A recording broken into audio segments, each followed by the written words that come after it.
there. Anyway, there's one more from the NBA. This was local. It was actually a Raptors game.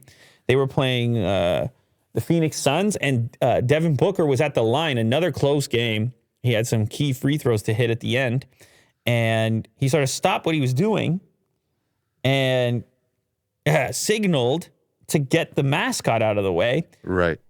Meanwhile, in Toronto, there's no crowds in the audience. It's still COVID, still going strong over here, apparently.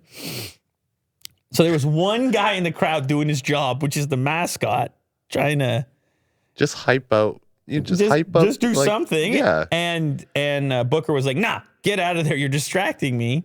He's like, "Okay, fine." And so he had to kind of go kneel down. He had to go kneel down out of the way in an apologetic stance. And then Booker was interviewed after, and he said that they squashed it and they're fine. But yeah, it's unusual to see a player react, because normally you would have a whole crowd going crazy trying to get you to miss the free throw. Mm-hmm. But what's interesting to me is that might be easier to deal with than one distracting item. Yeah. In the crowd. I agree. Because the red Raptor kind of gets lost in the crowd because there's so much movement. It kind of gets tuned out. Mm-hmm. But if you have this really bright red guy on you, and it's very outstanding.